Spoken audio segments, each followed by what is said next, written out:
Upper Deck, and Leaf Cards. Instant Replay Sports Cards is open 7 days a week at 752 West 23rd Street, down from Academy Sports. It can always be reached at instantReplaySportsCards.com. When you bring your vehicle to Panama City Toyota for repairs or maintenance, you'll get the warmest welcome around. That's because we see service differently. It's not only an expert team that can help with everything, from simple adjustments to a new set of tires. It's also a team that values your time, so we make your experience as quick and comfortable as possible. Because we're committed to service that goes beyond. Only at Panama City Toyota. Are you looking for a place to take a leak?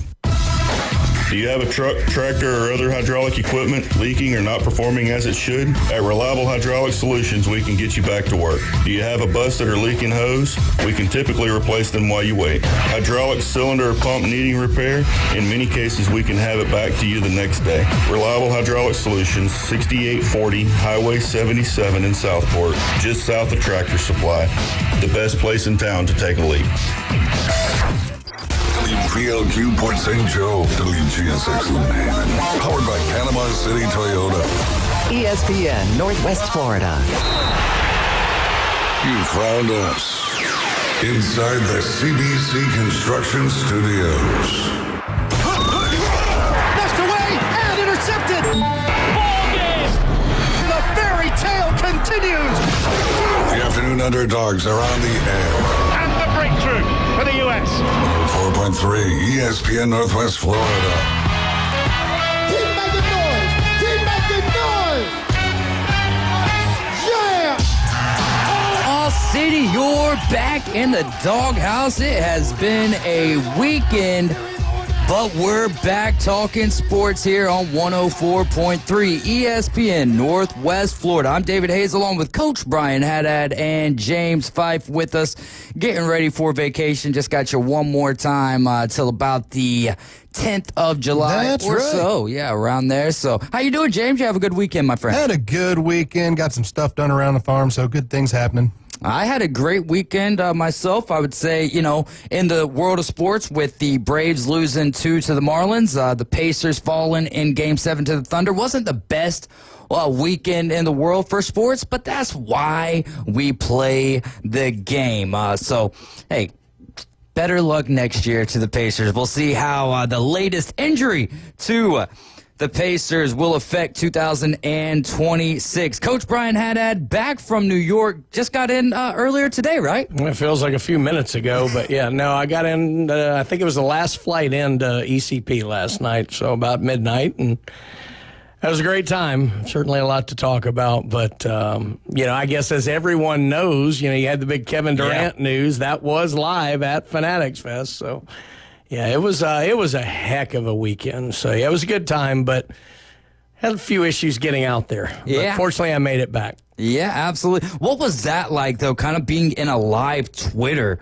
Did when the news broke, did it just start circulating ear to ear, ear to ear? Well, so where we were, our booth was actually right next to center stage, which was kind of the number 2 spot. Which, by the way, he's talking about Fanatics Fest. At Fanatics Fest, that's right. Now, downstairs was the main stage. So Durant was actually downstairs when that happened. But you could certainly, like a buzz was going around the room.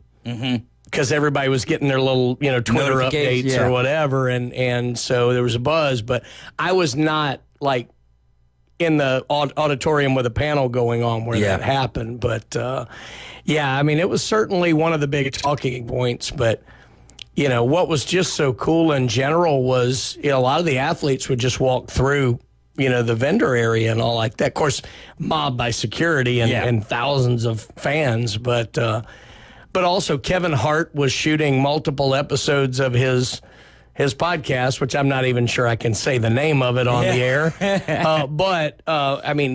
had all kind of, he had Ice Cube on there one time. I was walking back from the bathroom. I'm like, oh, there's Cube. It was really cool. I just watched Friday on a Saturday.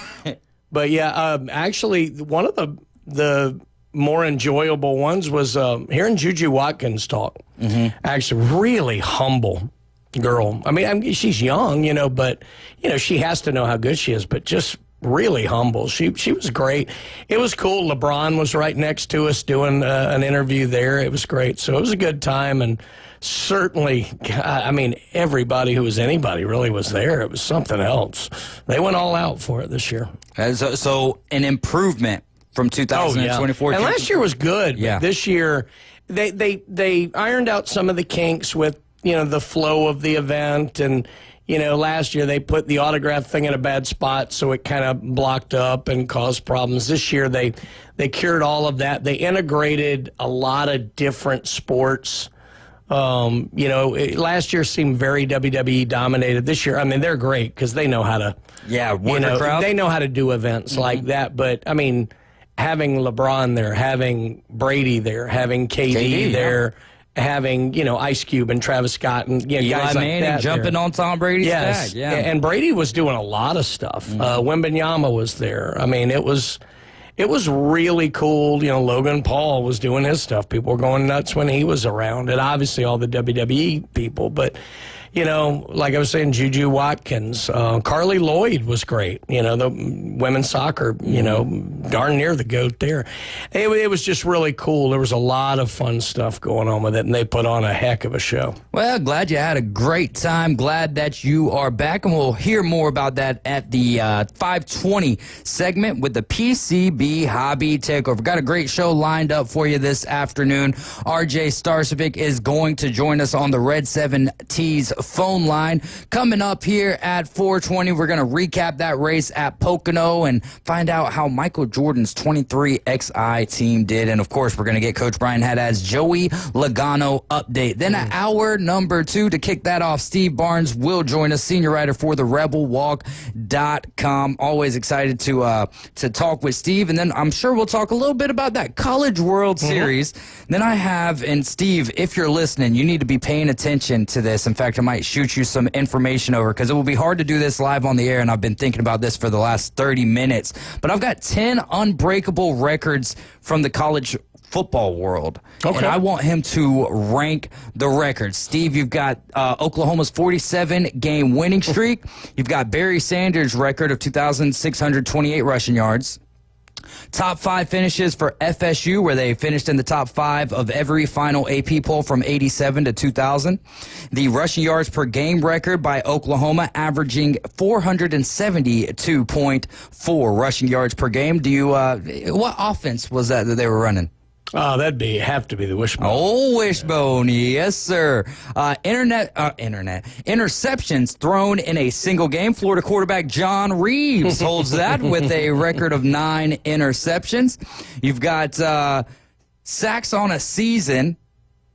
Terrell Suggs is the official record holder because Derek Thomas from Alabama, who had 27.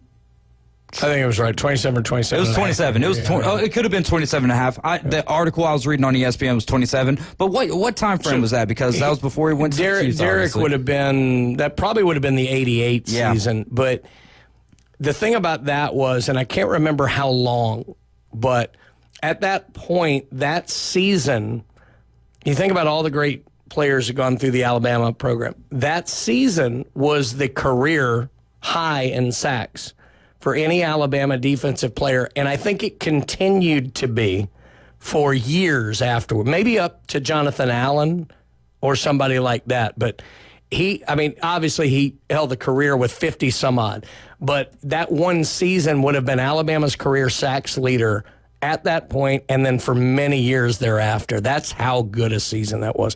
And what a lot of people forget about how good he was, I think he blocked 4 field goals or extra points in his career coming off the edge. As a linebacker, he was that fast. It was amazing. He was unbelievable player. He absolutely was. So that Terrell Suggs actually holds the record 24 in 2002 because the 27 and a half was not an officially recorded stat. Punt return touchdowns. Antonio Perkins had 3 in one game. You've got Marcus Allen, who had 5 straight 200-yard games. So that's the record for 200-yard games. Combined passing yards in a game. Can't believe I really didn't watch this one, but of course we heard about it back in the day. Patrick Mahomes and Baker Mayfield combining for 1,708 yards of offense.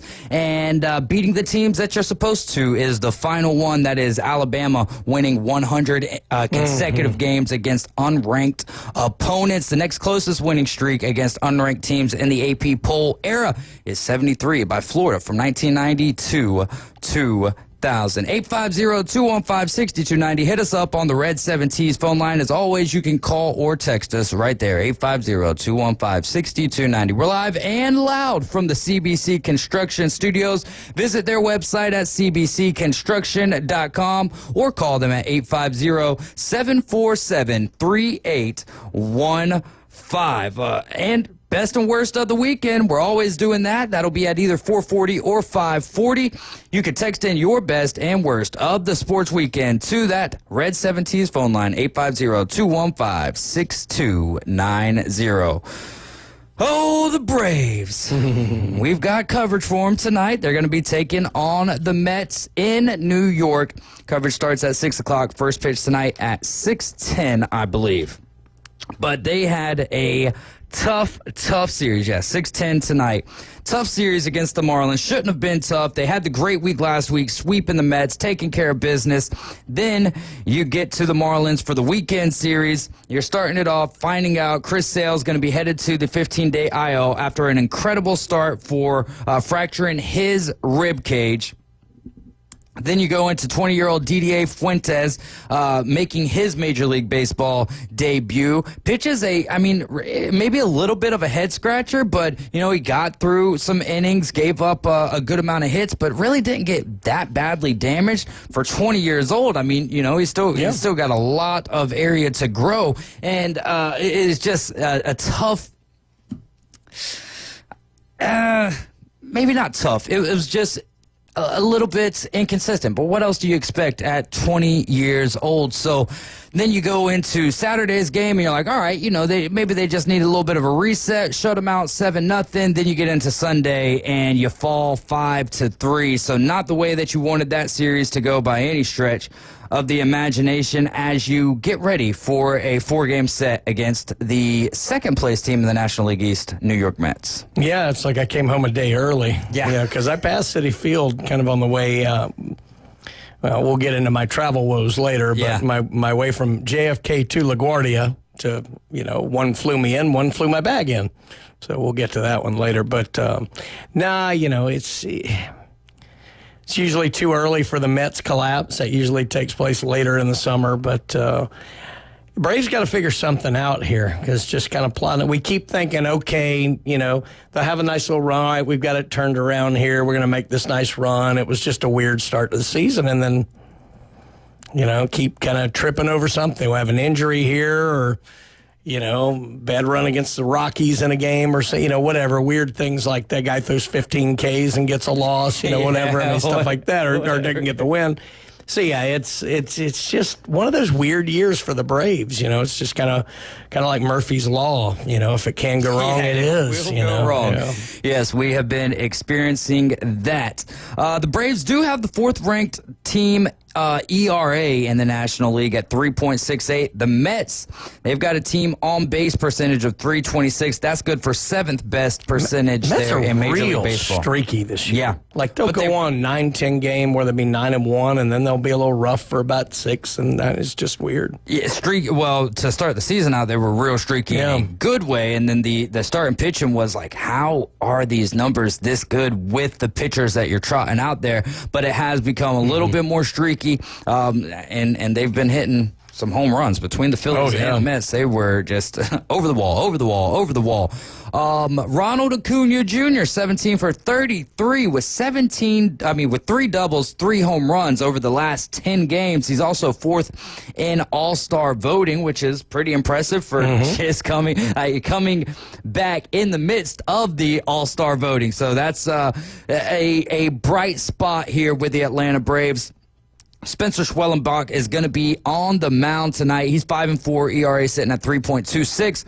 The whip at 1.01. He's got 92 strikeouts. The Mets are going to be trotting out Paul Blackburn, who's 0-1, 6.92 ERA, 1.69 whip, and he's only got 8 strikeouts. So looks to be a bit of a bullpen game for the Mets tonight. And we need a good one from Spencer Schwellenbach. I mean, if you're Schwellenbach and you've been in the rotation, but these are the times. This is where you show your TJ McConnell side. This is where you show, like, I am supposed to be a part of this team. When things are good, when things are bad, I'm supposed to be a part of this rotation. So it's prove it time, and this is a series for the Braves. What do you think the outlook is for the Braves in the Mets series? You just got to go out there and just, battle hard. And, I mean, obviously you'd love to take the series. That might be a little presumptuous going up there and trying to do that, but you can't get swept. I mean, that's the key thing, and you've got to be competitive because all that's going to matter, especially when you have these young guys trying to step in and fill that role. They've got to gain a little confidence, for when things are going better. But, for me, I think what I'm really trying to make sure and do is find a way to take this series because what you can build on off of taking a series at the Met, this is kind of one of those, it's not a critical time yet, but it's kind of a nice time to get a good result in your favor. Right. And I just think if the Braves can find a way to take the series, and get out and get the first one is always a big thing for that. If they can find a way to do that, then, that should bode really well for these guys going forward into the break and then beyond. So with the Mets, man, as long as the Braves don't give up the home runs, they should be pretty fine. The Mets have had 12 home runs in the last week. Yeah. But if you look at their batting average over the last week, over the last 6 games for the Mets, it's barely above the Mendoza line for the whole team. And the pitching staff for the Mets right now, not looking the hottest. Over the last 2 weeks, they have a +5 ERA, with last week having a 6.5. Yeah. Whew. Well, let's keep... Let's just. I went from saying the Braves should win 4 out of 6 to 5 out of 7 to, can we just win 2 of the next 4? Can we win 2? I mean, the Braves are so bad on the road that I should be asking, can we just win 1? Can we just win 1? I feel so bad, too, because we left here Friday. We were, all just, wow, look at the Braves sweeping the Mets. Like, have they turned the corner? Could we have some more issues like this pop up? And it didn't even take 24 hours for the Braves to lose their next game. So Braves coverage right here on ESPN Northwest Florida tonight. Coverage starts 6 o'clock, first pitch at 6:10. Braves baseball sponsored locally by Bill Bird Kia, PCB Hobby, Panama City Toyota, Hewitt Tire and Auto, and Hometown Towing. We'll talk a little bit more about that KD trade at some point today. If not today, then tomorrow. But the Thunder, congratulations to the Oklahoma City Thunder for winning Game 7 last night. SGA Finals MVP. He won the scoring title. He won the MVP of the league. He won multiple Game 7s. That makes him the first player in NBA history to accomplish that. What was some of the biggest news, obviously, is Oklahoma City winning the championship. First championship as the Oklahoma City Thunder. First championship that Thunder fans recognize, right? They don't take credit for Seattle's 1979. not happy. Yeah. But the second biggest piece of news and possibly the biggest storyline headed into Game 7, headed into Game 6 was Tyrese Halliburton and his calf strain. Well, last night he was hot. I mean, attempting 5 field goals in his first, his only minutes of the game, making 3 3-pointers, deep 3-pointers, mind you, at that. He wasn't just at the arc right there. He was well behind it and looked really good. 9 points, and then trying to get by SGA, he goes down. There's a turnover, and so the action on camera, for me and the guys watching the game, it was like, oh no, like Tyrese Halliburton's down. But the camera's panning to the other side because of the turnover. And then they pan back, and Tyrese is just beating the court, and you're like, oh man, this is bad news. And the Pacers honestly surprised me for the rest of the game, staying into keeping that game close, going into half with the lead right there. It was a lot of... You had a lot of feelings of what could have been. But for me personally, as a Pacers fan, not having the expectations to get here, it reinvigorated. I said this on the Inside Drive earlier. It reinvigorated my love for watching the sport of basketball because this wasn't just shooting threes. This was trading blows. This was setting up, screens. Hand checking was not being called for the first time in a long time. And then it was a 7-game series. So I'm thankful to both teams here, OKC and to the Pacers. And I thought it was a great series. Alex Caruso had to end up teaching the Thunder. He was the only guy who had any championship experience on the Thunder. He had to teach the guys how to open, how to pop champagne bottles. So that was interesting. Throughout the series, this is the key. Halliburton's loss in Game 7 was who knows what would have happened had Hallie stayed and played or had he not gotten injured. That's not a guarantee. The Pacers would have won that game. Right. Not at all. One thing I can say, though, throughout the series, the Thunder had a total turnover margin of plus 28. Yeah. Plus 28 turnovers. In some games, the numbers were so lopsided. That number down by 10 or so, I think we're talking about the Pacers winning the series, Pacers winning Game 4, and then changing the perplexion of this series as well. That's not how it went down, and the Thunder are champions, and deservedly so. They fought through a heck of a series, and honestly, I think in this NBA Finals, you had two very likable teams instead of having the villain and the hero. So I thought that was great. Holmgren had 5 blocks in the game last night, the most ever in a Game 7. And also for the Thunder, I'm just trying to make sure I give them their flowers. Yeah. Being a Pacers fan, I don't think of this any other way outside of the Thunder are a daggum good team. Plus 247 score margin in their 12 home games this postseason. That is the highest point differential over a span of 12 home playoff games in NBA history. I don't watch the NBA as religiously as I used to. I watched a little more of the playoffs this year, but I got the sense, and I don't know, maybe I was the only one, when you get a good, hot, young team like this that you can tell is built well, and you've got a really budding star in SGA and obviously everything he did this year, you got the sense going into that game last night that if they can get this, we might be seeing the early stages of, it may be a little early to say dynasty, but a super team. Yeah. You really might see it, especially looking, I was just looking at their outlook. They have no unrestricted free agents next year. They've got 2 first-round picks. The future's bright. But you also got the feeling that if they didn't go through, it's almost like that 2012 Thunder team. Yeah. Where they seemed to be right on the precipice of breaking through. And then didn't. And then you felt like, well, that could kind of jinx them going forward. So that seemed like a really critical game for this team last night. Yeah. Now, there's other teams hot on their heels, don't get me wrong, but that I just had this kind of sense of we might be experiencing a team that's either going to make it or, sink or swim. Yeah. And on the flip side of that, you can kind of put the Pacers in that territory. And now it's like sink because there's a real likelihood that Tyrese Halliburton doesn't even play in 2020. He probably will not play next year. Yeah, exactly. So if he does play next year, it's going to be after the All-Star break. That's right. Oh, it'll be with a month left to go in the season. Now, how bad Go ahead. The NBA's got some good mojo going right now, and 2 of your good young stars here going down with the same injury this year. It was to Tatum and Hallie, and who was the other one? Damian Lillard. So I would say when you put the adjective young, that might not fit Dame, but and all 3 of those players wearing number 0. Yeah.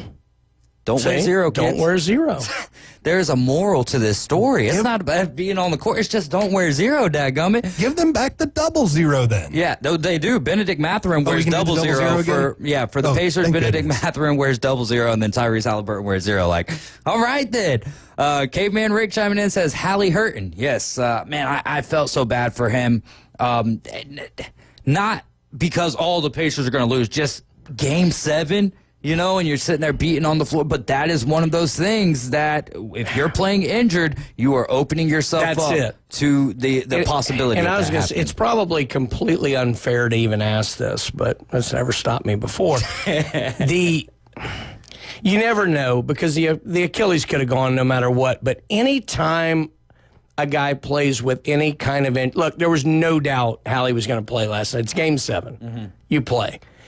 But anytime you have anything that's abnormal, it has to affect the way you set your feet, the way you walk, and you just wonder. I wondered it about Juju Watkins, right, when she tore ACL because she had the ankle thing the game before. You never know. I don't know if it had any effect or not, but it's one of those things you hate even thinking about because yes, he was always going to go in Game 7, but now he's going to miss probably an entire season.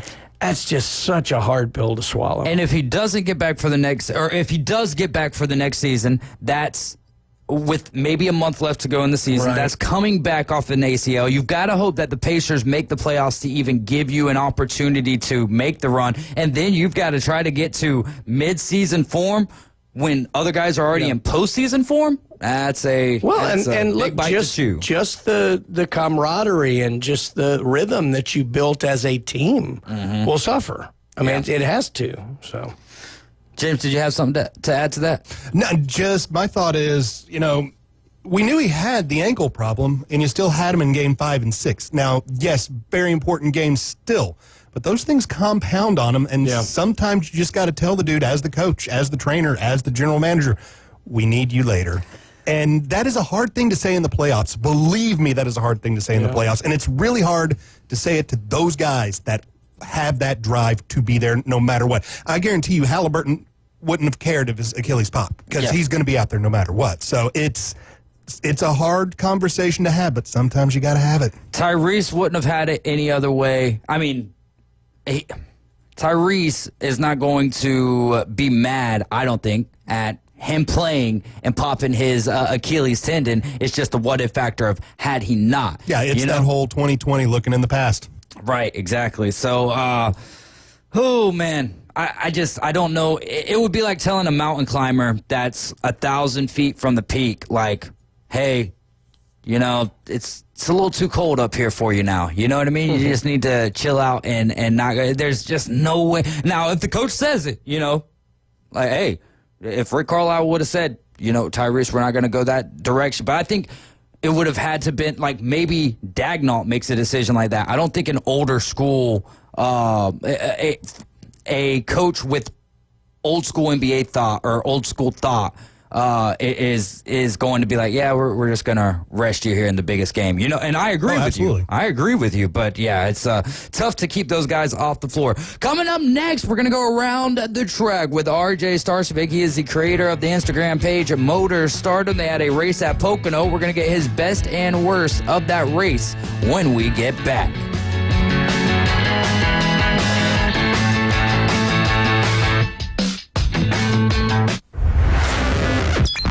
Red 70s studio line is now open. 850-215-6290. ESPN Northwest Florida. It's the Coach James Hale Show. If you took creatine the next morning, it would... that's why I walked that second. I wonder what the hell was going on there. It also breaks the blood-brain barrier. As you look at my body, you can tell I've always been that way. I look like I'm 60, but I'm 80. Forget what I just said. Weekday mornings 7 to 9. ESPN Northwest Florida. Good afternoon. This is Joanna on ESPN Northwest Florida with your forecast on this Monday. A possibility of thunderstorms and some sun the remainder of the day with a moderate breeze out of the south around 13 miles per hour and look for it to be 90. Tonight, there will be mostly clear skies with the temperature reaching 78. Isolated thunderstorms tomorrow with a high of 89. This weather is sponsored by Mid-South Lumber, the best little lumber yard in Panama City.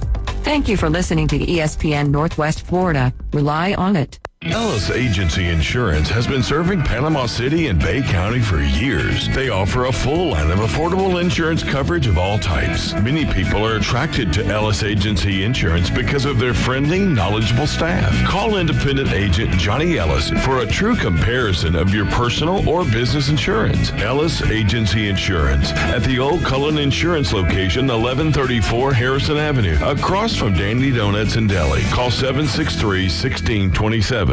Golf is a game that should be fun, but to have the most fun, you need to play your best.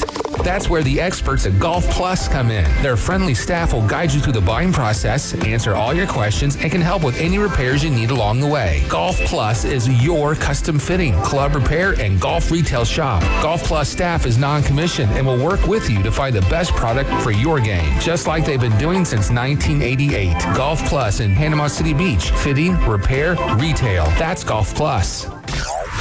With some incredible starting pitching and a roster loaded with stars, don't ever count the Atlanta Braves out. And he hits one to deep right field, streaking back towards the wall, and balls in the chop house. A 2-run homer by Baldwin. Tonight, it's a huge division battle on the road for Atlanta as Matt Olson and the Braves roll into Citi Field to take on the New York Mets. Braves pregame 6 o'clock, first pitch 6:10. Your home for the Braves on the Gulf Coast, ESPN Northwest Florida. Broadcasting from the CBC Construction Studios. You think you've been on your grind? The 11-year-old cashier at the Gin Gin puts in more hours than you. Do any of you people do any actual work? Just saying. We might need to work on your sales pitch. Less work and more play. All right, show's over. Everybody back to work. Now back to the Afternoon Underdogs. ESPN Northwest Florida. Welcome back in the Doghouse, built up by CBC Construction. You can head to their website, cbcconstruction.com, or call them 850-747-3815 for all of your construction needs. You can also call us or text us if you have any NASCAR questions or anything pertaining to the world of sports at the Red 7T's phone line. 850-215-6290. Red 7Ts, visit them at red7ts.com. They are the brand that brands you. We're going to head on over to that Red 7Ts phone line. We've got on the line with us RJ Starcevic. He is the creator of the Instagram page Motor Stardom. Does a great job covering the sport of NASCAR for us over here. RJ, how are you, my dude? Doing good, guys. How about us over there? Hey, how y'all doing? We are doing well this way. Give us your best and worst of the race at Pocono. Yeah, I'd say the worst of the weekend was finally getting hit by rain. I guess it was about time. You know, the rain showed up. We've had a lot of rain-free weekends. I guess if you don't count Mexico, we were able to race in the rain there. But unfortunately, had like a 2.5-hour delay on Sundays, and those sucked for the start because, you know, you're supposed to get all rolling 2:10, you know, and then you got 2 hours just stewing around waiting for the race to start. But finally got going, got a full race in. I'd say the best of the weekend was how we ended the weekend. That was Chase Briscoe being able to get his first win for Joe Gibbs Racing. Obviously, he's had 4 poles on the season, has done a tremendous job qualifying the car, but it's all been about finishing the races, and he finally was able to get back in victory lane, his first victory with Joe Gibbs Racing. Awesome guy there, awesome story, awesome driver as well, and I'm sure that won't be his last win for Joe Gibbs Racing. Certainly plenty more to come. Yeah, that's impressive. Give us a recap of how Chase Briscoe was able to get it done. Yeah, and we talk about all the poles he won, and he, you know, didn't really start totally towards the front of this race. He was all the way kind of in the mid-pack, back of the field to start, and then he kind of was able to just kind of wind his way up through the field. Denny Hamlin was looking like the guy who the guy to beat. It was Denny Hamlin and Chris Buescher were the two dominant race cars. Hamlin won the first stage. Chase Briscoe was able to strategize himself to get up there and win the second stage. But at the end of the day, just the way the cautions fell, the 19 team was able to play a strategy to get themselves out front towards the middle of that race. Caution comes out. They stay up front due to that strategy. And then it all came down to one of the final pit stops, or the final pit stop, where the teams had to make sure they got enough fuel in the car. It was almost similar to what we saw at the end of the race at Michigan. So it was just on the edge of your seat fuel battle for the last, 30 or so laps of the race, seeing if everybody could make it to the end. Chase Briscoe was up there saving. They didn't get enough fuel in the car, and so he had to save about 4, 5, 6 laps of fuel. Who knows? You never know what the exact amount is in the race car. You're just relying on technology and what your systems are saying. I love that game. I play it all the time on the streets. Oh, yeah. I got to say, I've done it a few times myself, and I just kind of channel myself as a NASCAR driver. Yeah. I did it one time during when the Hurricanes were here, and the fuel areas were running out of fuel, and I played a fuel game. was right at the end. I wasn't smart and didn't get my fuel before everybody else got it. But nonetheless, Chase Briscoe was able to manage his fuel to the end there, hold off Denny Hamlin, and win that race, in a race where everybody thought he was going to run out. And Denny Hamlin was going to be able to get by him and win that race. So we know Denny Hamlin played the fuel game, won at Michigan, and this time he gets beat by it by his own teammate, Chase Briscoe, playing the fuel game and winning at Pocono. Well, I'm glad you went that direction, because Caveman Rick on Facebook was wanting to know how big of an embarrassing deal was it for Brad Keselowski to go into pit road when it was closed when he was in first? Oh, extremely. I mean, they just had a rough day. I mean, you say rough day. They finished ninth, right? They start 14. They finished ninth. Not a bad day, but a rough day in comparison to what they need to do, and that's win. I mean, he's 30th in the point standings. We've established this for almost a month now, that he has to win to make the playoffs. They were in position to do that. He was out front, and he drives down pit road in a closed pit road. So, the crew chief can say, hey, come down this time, but it is the driver's duty to look, and if the light says red, you're not going to come in there. So, unfortunately, a very rare dropping of the ball moment for any team, but certainly for a veteran like Brad Keselowski. Puts them in the back, and then it wasn't over. They got cycled all the way back to the front, staying out, trying to play some strategy on pit road, and crew chief told him to come down pit road, and he said, hey, I got one more lap in me. And that one more lap, the caution came out, and it cycled them all the way to the back because they had to pit, and everybody jumped over them since it was under caution, and there's no time gained or lost there, just position. So rough day for Brad Keselowski, certainly embarrassing for them. I'm sure it was for him coming down a closed pit road, but it ain't the end. I think they got more chances to win this season, but it's just good to see they have speed. You're listening to ESPN Northwest Florida. RJ Starcevic with Motor Stardom joins us on the Red 7T's phone line. RJ, two of my favorite questions of the week for you. Who had high expectations? Give me a driver who had high expectations going into the race, but they ended up with that disappointing finish. Yeah, I'd have to give it to someone like Ross Chastain. Just didn't really have the speed in that Trackhouse Chevrolet. We expect him to be a little bit fast everywhere, but Pocono is not a notable track for them, but expect them to at least be running the top 15. They've had a lot of speed lately, so really just a down weekend for them. He finishes 26th, so certainly not the expected finish for him. And on the flip side of that, a driver who had low expectations, but they had themselves an impressive finish. Yeah, got to give it to Legacy Motor Club once again. I think we've mentioned them a few times on this segment on the show. John Hunter Nemechek gets a sixth-place finish, and that wasn't just a fluke. He's qualified fourth, finished sixth. So they've done an incredible job just transitioning from probably the worst year as an organization ever last year, switching over to Toyota. They were absolutely terrible.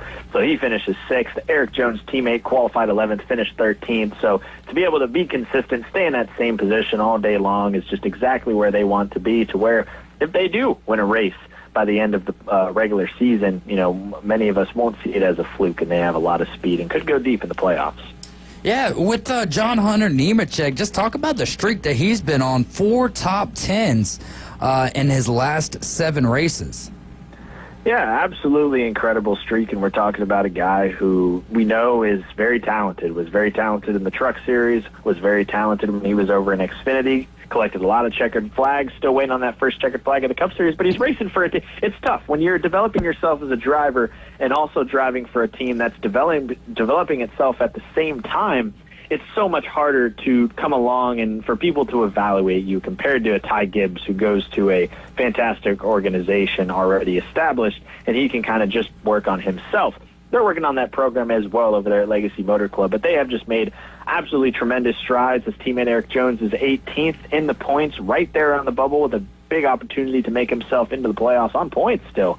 And John Hunter Nemechek right not too far behind his teammate Eric Jones as well, only 9 points behind him in the point standing, sitting in 22nd. So both of them have a very high chance of being able to point their way into the playoffs still if they continue this streak. Like you're talking about, 4 top 10s, just absolutely fantastic from John Hunter, 6 on the year, and they have done an amazing job at being consistent And who knows, they're going to be a team to watch in these summer months. So not only is Legacy Motor Club like kind of in those developing stages, but you also mentioned switching to Toyota. What goes into that for the crew chief, for the driver, for all of these teams when a team goes from Ford to Chevy or Chevy to Toyota, whatever it may be? What does that look like when the team is switching manufacturers? It's a lot. It's a lot of the setups of the race cars. Obviously, the parts you're getting, and the engines as well are all switching over when you switch over in manufacturers. And I think about the really dynamic part about Legacy Motor Club. When you hear most Toyota teams that have went over, we talk about Furniture Row, Levine Family Racing back in the day, most recently 2311. They're all affiliated with Joe Gibbs Racing, the powerhouse. Legacy Motor Club is not. They are their own organization. They're not like a sister team, like an in-house team to Joe Gibbs Racing. They do their own stuff, and we've never really seen this out of a Toyota organization recently because it really only used to be Joe Gibbs, and then you'd kind of have the sister teams outside of that. So it's really interesting to see the development of that team and see them catch speed because last year really didn't look promising at all. They had a very terrible year, but to see them actually get their stride this year and be a good team without being directly related to Joe Gibbs Racing, I think it just is really a test of what they've done over there. Jimmy Johnson and that organization, they brought in a lot of talent. Matt Kenseth is part of their management staff. Trevor Bain as well. They have a lot of great people over there, and they're doing a lot of great things. And RFK Racing, talking about while we're on the subject of teams here, they had back-to-back really good weeks. 2 weeks ago, the team, they had 3 cars in the top 10 for the first time since 2016 of July. And then they did the same thing yesterday with Chris Buescher finishing 4th, Ryan Preece in 8th, and Keselowski finishing there in 9th. Yeah, absolutely huge for them. And we were talking about another team that has been able to catch a stride since the first year they debuted, right? Of an RFK Racing. I mean, right, we know where Roush Family Racing was 4 or 5 years ago, not in a great place. And so now when you expand to a third car, it's risky. You never know how that's going to go. You never know if all 3, that just means more people, more things to worry about, more resources. Is that going to elevate you, or are you going to fail by expanding? And it looks like they have just done nothing but elevate. We know it's been a really bad season for Brad Keselowski. A lot of it's been luck, but to see the speed out of the organization, it's not like he's just been bad, all of these last, few months. They've really caught a stride here. And to have 3 cars in the top 10, especially when you're dealing with Hendrick, when you're dealing with Joe Gibbs, it is an absolute amazing accomplishment to all be top 9, no worse than 9th. Chris Buescher, we know he is a playoff driver. Brad Keselowski, we know he can win here, certainly. And Ryan Preece is having an absolutely amazing season right there on the cut line, battling for a playoff spot. So it's certainly not unlikely that all 3 of those cars point themselves in. We'll just see how it unfolds. Yeah, and on the flip side of that, while we're talking teams, and the theme is Team 23XI Racing, they had no team car finishing better than 32nd. You had brake issues for Riley Herbst, who finished 37th, Bubba Wallace at 36th, and Tyler Reddick at 32nd. Tough day for 23XI, but not so. Where did Denny Hamlin end up finishing? 2nd or 3rd? Yeah, Denny Hamlin ended up finishing right behind Chase Briscoe in 2nd. Bad day as an owner, great day as a driver. How about an update on that 22 car?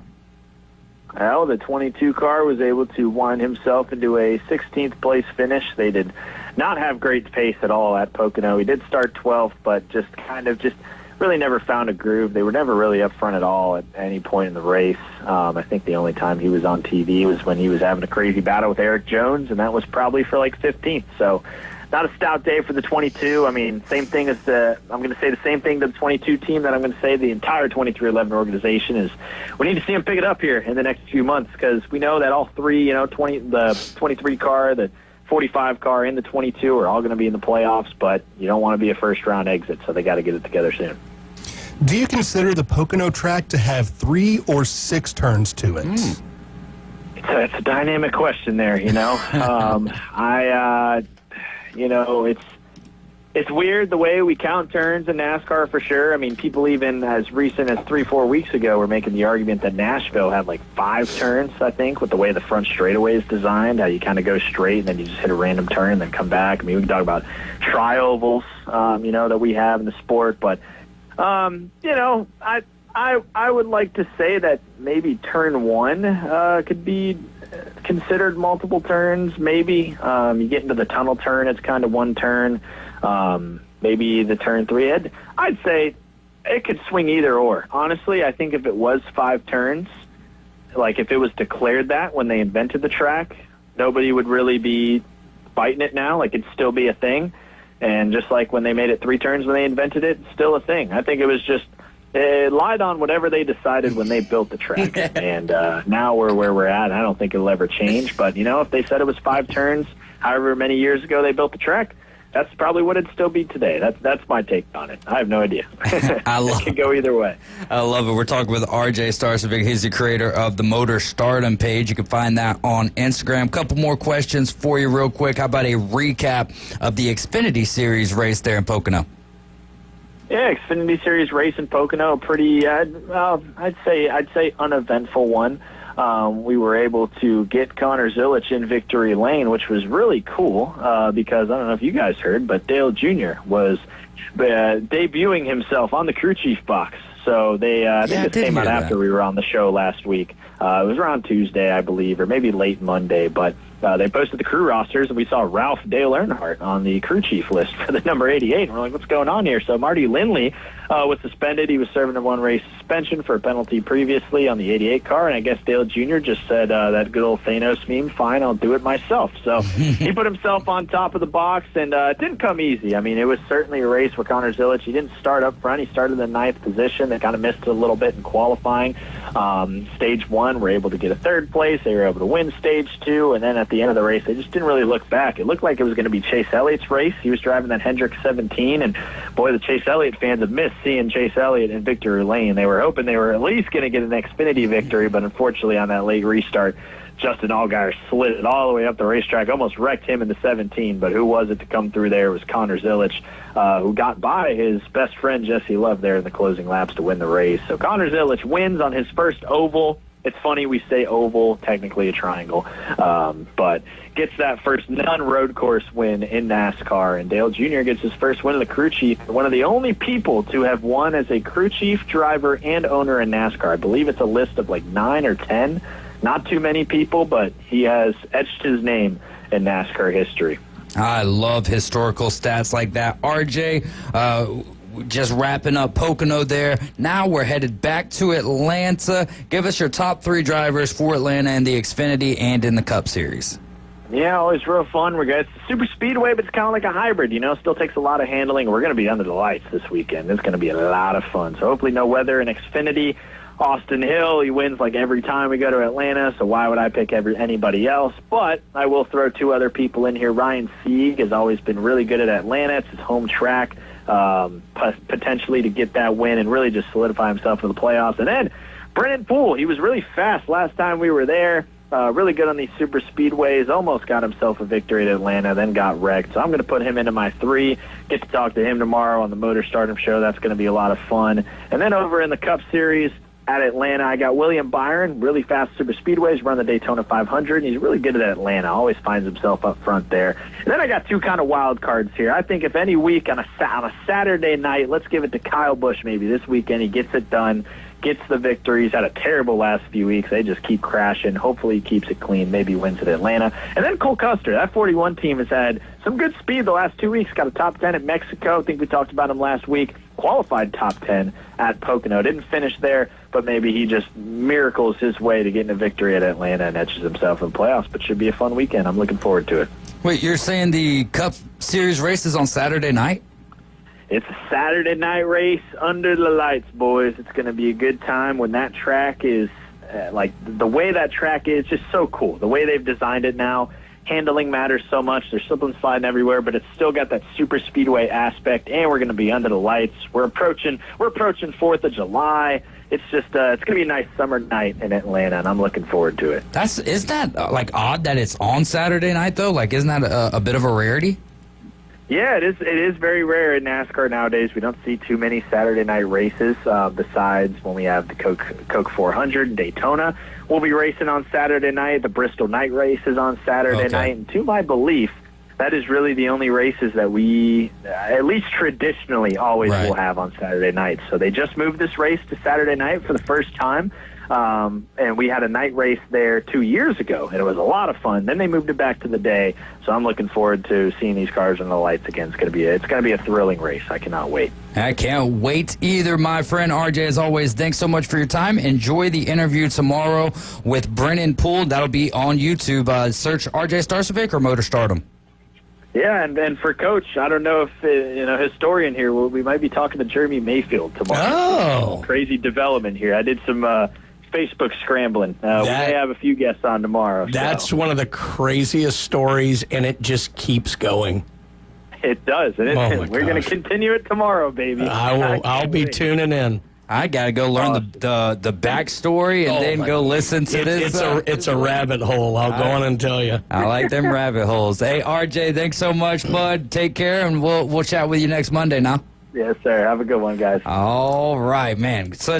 Always a great time talking with RJ Starcevic, young man, covering a sport that he loves, and just very thankful to be able to have guys like RJ, Sam Peebles, all these, guys. We're all just trying to make a little, I wouldn't say an impact. He's making an impact. I'm not saying I'm trying to make an impact. I'm just thankful I'm thankful to ask questions. I'm thankful to be just across a window from James Fife. You guys are riding with the Afternoon Underdogs. This is ESPN Northwest Florida. James Fife, Coach Brian Haddad. I'm David Hayes. We're the Afternoon Underdogs. Got a trivia question for you guys when we return.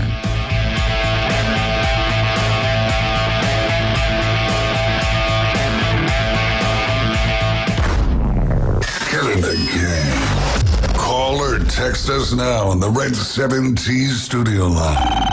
850-215-6290.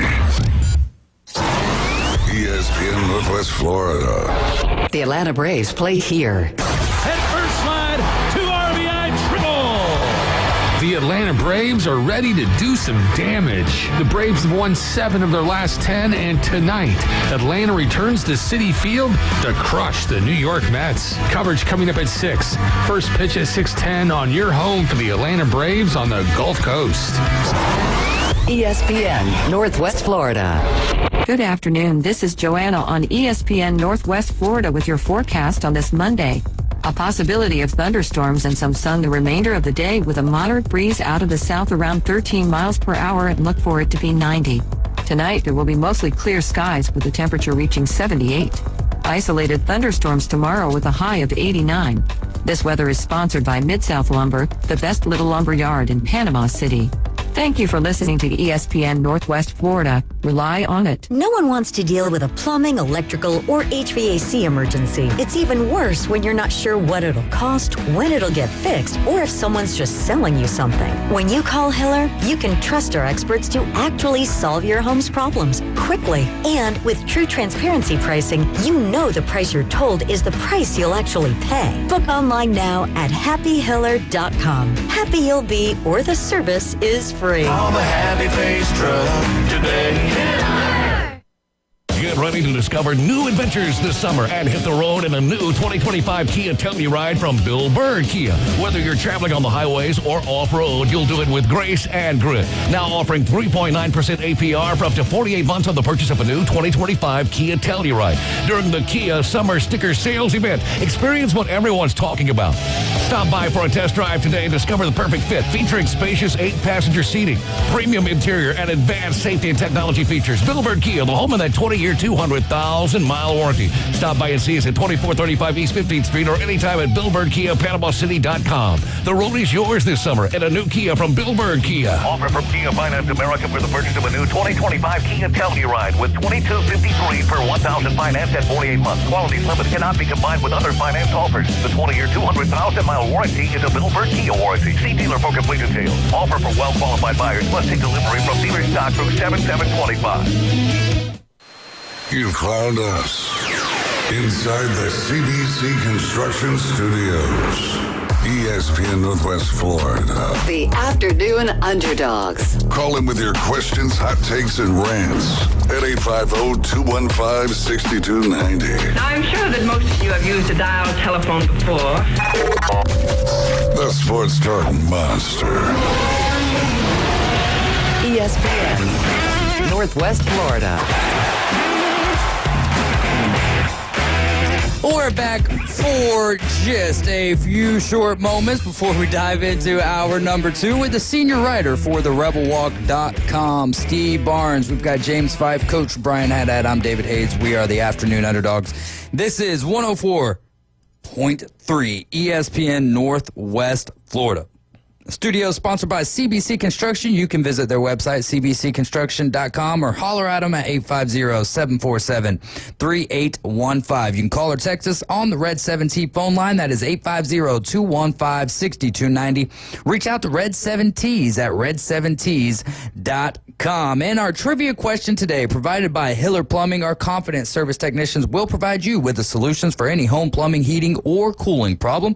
Let us show you how we can make you a happy Hiller customer. Contact your trusted licensed technician in Panama City today by calling the Happy Face Truck at 850-495-7822 or visit their website at happyhiller.com. Trivia question for today. There's 2 of them tied at the top of the leaderboard, according to James Fife, who brings us the trivia question today. What 2 teams have lost the most World Series? 850-215-6290 on the Red 7Ts phone line. What 2 teams have the most World Series losses? Series. We're not talking about games. We're talking about series. Talking about practice? Yeah. Come on now. Playoffs. Yeah, playoffs. Yeah. Oh, Achilles. My goodness. All right. Some things we didn't talk about. Well, what are we going to be talking about in the next segment? College World Series, LSU with a sweep, winning game 1-0. I believe it was Cade Anderson going in that. Amazing. Kid just throws the heat. Then you had Ianson going for the Tigers yesterday, but early on in that ball game, and I've got to be quite frank, I've only seen the replay of that because I got a message from Tim Adams. Basically, I don't want to dive into everything because I'm not trying to share his opinion if his opinion wasn't trying to be shared. It's not a bad opinion by any stretch of the imagination, but he had just let me know the situation that was going on. And so you've got Kevin, I believe, Kevin Schnall, manager or head coach for Coastal Carolina, and he comes out arguing balls and strikes. He gets a warning. When you get that warning, you're supposed to go straight down in the dugout. Well, he wanted to come out and talk about in the first inning. This is a little bit problematic for me that it was so early, but it's also, hey, you're in a big time game right now, and I can understand that the emotions are a little bit high. And so, as he even said in his post game, press conference, was that to be an umpire in this situation, you need to have a little bit more leniency. Anyways, Kevin Schnall got ejected. Also, in that confrontation, a umpire falls down, which a lot of people were saying he, knocked him down. So at that same time, he's getting the 2-game suspension. A lot of people are saying he's getting the suspension for touching an umpire, but that was not the case. It was for prolonging the argument. Correct. And that was, like... I believe the assistant has a mandatory 1-game suspension just because any assistant coach who gets ejected, I believe, faces that as well. I got 2 minutes. We've got someone on the Red 7T's phone line. It's LSU. Jeff, a big win for you guys. Go ahead. You're on the line with us. Yeah, how y'all doing, guys? Doing well. Good. Great. First thing, the trivia answer is Dodgers and Yankees, which is surprising. Mm-hmm.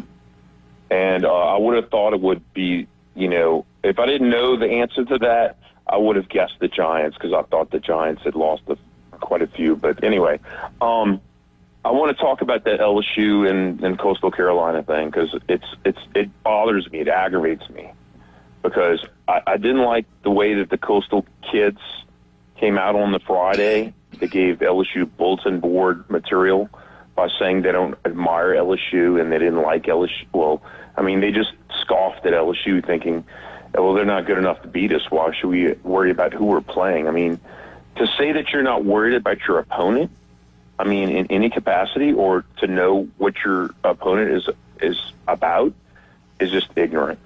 And it made me mad on Friday. And then I was like, well, that's just bulletin board material. They're going to use that, and they're going to get motivated. And I think it worked. And I think the coach did not prepare them for that type of question on Friday in that news conference. And then the way the coach acted in the first inning, I'm going to tell you right now, I've watched that pitch, the 10th pitch, which is the one that brought him out of the dugout. That was the right call. After the warning, huh? Wasn't that the right call that he was arguing? It was a strike. Yeah. It was a strike. I rewind it and paused it and everything, and you can't look at it when it hits the catcher's glove because that's behind the plate. Yeah, it's when it crosses the plate. The strike zone is over the plate. Yeah. And when it's over the plate, guess what? It's over the plate. It was to the inside of the plate, but it was on the very edge, and it was a strike. And the guy never let up. He never apologized. He never said, he had the wrong call or they had the right call or anything like that. But it was the right call, and he screwed himself. And the sad part is all those players who depended on him, they lost him in the first inning of a deciding game.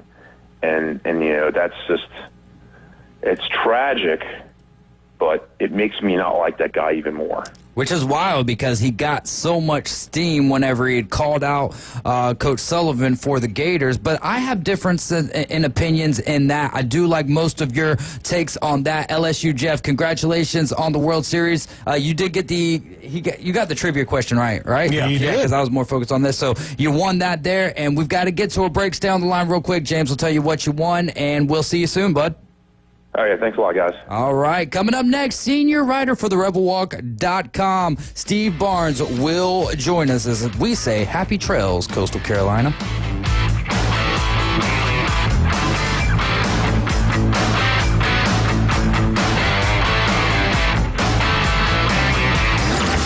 Reach out and smack someone. Call or text now. 850-215-6290. The Red 7T Studio Line. The new app from 104.3 ESPN Northwest Florida is designed specifically for sports fanatics like you.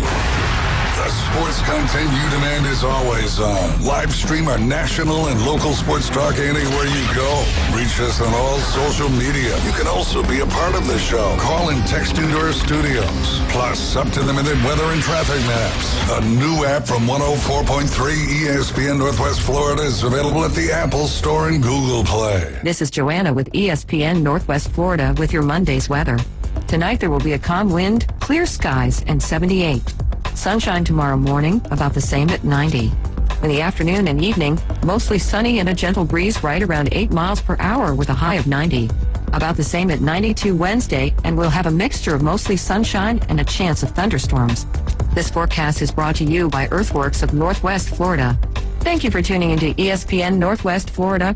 Rely on it. PCB Hobby, the beach's premier hobby store for sports cards, comics, coins, and trading card games. PCB Hobby carries the largest selection of boxes and packs from the latest releases of brands like Topps, Panini, Leaf, and more. Looking for a specific player or team? PCB Hobby has a wide assortment of raw and graded cards. They carry parallel rookie, game used, and autographed cards in both modern and vintage. Have a collection you want to sell? We buy, sell, and trade. PCB Hobby on Back Beach Road, just east of Florida Linen. Call 850-320-8388.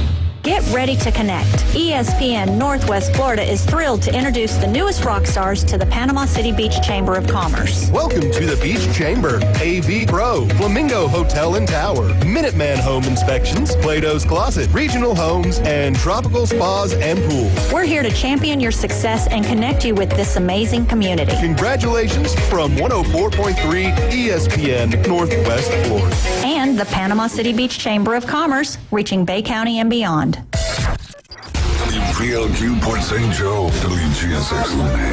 Powered by Panama City Toyota. ESPN Northwest Florida. With some incredible starting pitching and a roster loaded with stars, don't ever count the Atlanta Braves out. And he hits one to deep right field, streaking back towards the wall, and balls in the chop house. A 2-run homer by Baldwin. Tonight, it's a huge division battle on the road for Atlanta as Matt Olson and the Braves roll into Citi Field to take on the New York Mets. Braves pregame 6 o'clock, first pitch 6:10. Your home for the Braves on the Gulf Coast, ESPN Northwest Florida. Now, we're live and local inside the CBC Construction Studios. Now back to the most dangerous afternoon show on terrestrial radio. It's dangerous, it's dangerous. It's illegal in 5 states. The Afternoon Underdogs. 104.3 ESPN Northwest Florida.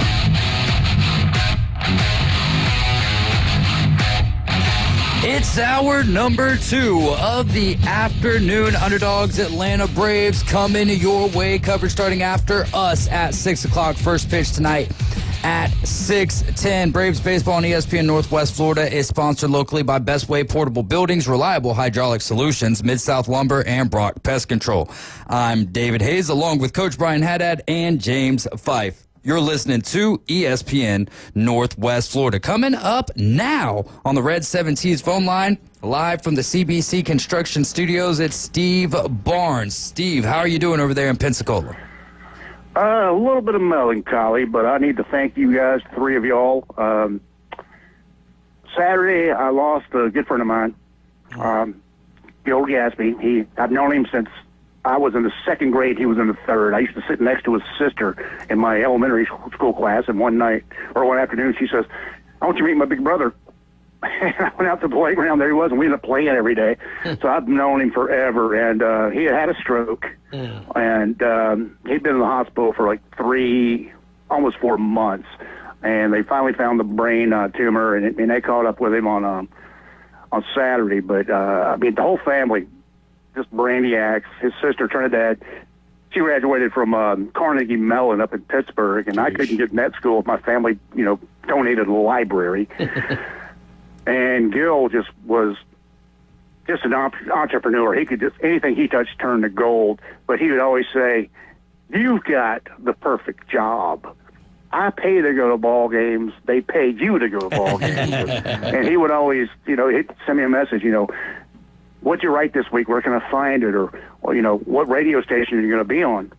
And he always knew Monday at 6 o'clock his time, he's in Orlando, that he could go online and I'd be on with you guys. Oh, that's cool. And Monday night, I got a message from him, and it said, "Only y'all could talk about baseball, bobbleheads, and strippers in the same 20 minutes.